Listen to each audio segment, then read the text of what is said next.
This is my intro. There are many others like it, but this one is mine. Hi, my name is Dan, and welcome back to Boilerplate Socialism. Thank you for joining me on this very fine, sunny summer day. Today I'd like to talk a little bit about fascism. Fascism is another one of those things that pretty much everyone knows about, has a gut feeling for, but you can't quite put your finger on it.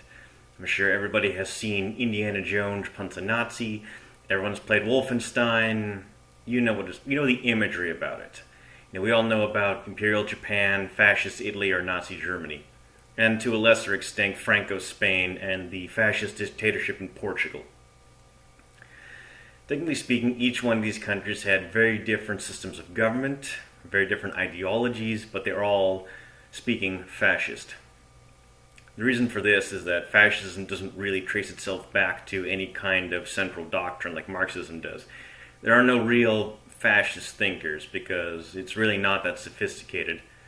Umberto Eco is the go-to person about fascism, the guy who created the 14 points of fascism. Now that's great, but it really happens to miss the underlying economic reality of fascism. And that is that fascism is nothing more than capitalism in decay. There really is no such thing as a fascist economy.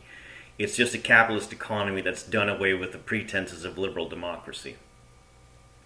Every single time that fascism has been practiced has been extremely pro-business, extremely pro-capitalism. Hitler was the person who literally invented privatization. In fascist Japan, it was massive business cartels called the Zaibatsu who underwrote the fascist government of Japan. The emperor was the leader of that, but he was a silent leader. And into that, the power of capital in Japan was free to do as they wished, as they wanted.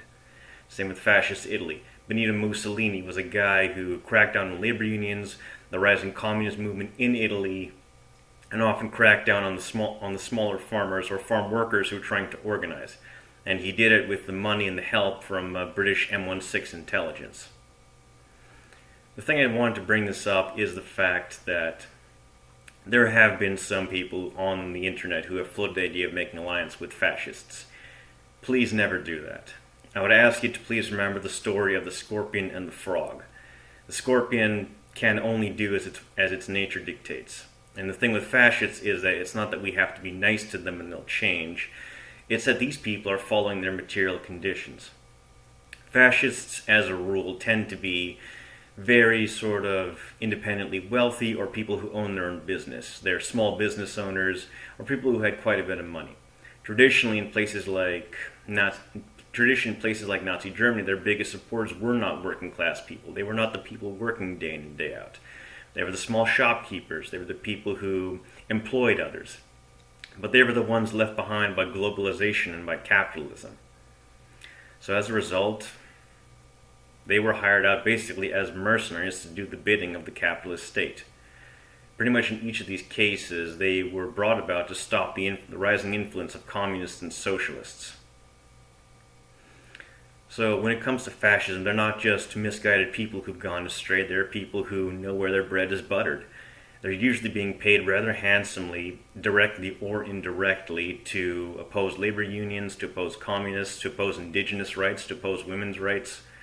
Because at the end of the day, fascism really doesn't have any coherent ideology. If you talk to German fascists, Croatian fascists, Canadian fascists, they'll all have confusing and contradictory points of view, and they'll all have different ideas, and there'll be no real threads running through it except one thing.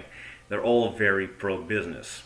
Fascism, one of its defining things, is uniting the nation under a racial hierarchy. The last thing they want is class warfare. They don't want the working class to rise against the owner class. They want the workers to worship at the feet of the owner class while they are fleeced and slaughtered like lambs for mutton. So there have been fascist movements. You can find their symbols. They vary from place to place. But at the end of the day, fascism is the system of capitalism in decay. Fascism is when capitalism has to defend itself either from crises or from communist revolutions. And that's when it trots these people out. These people are the hired mercenaries of the capitalist state.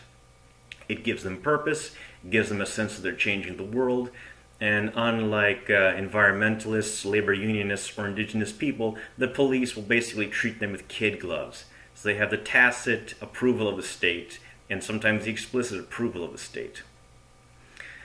For furthermore on this, I do recommend still reading Umberto Eco. There's a lot to like in that. I also recommend Antonio Gramsci because he was one of the first writers who seriously tackled the idea of fascism when it became clear that communist revolution was not inevitable.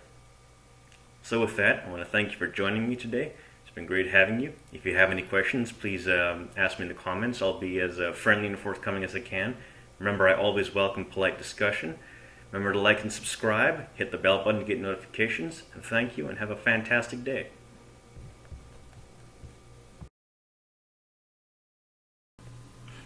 This is my outro. There are many others like it, but this one is mine.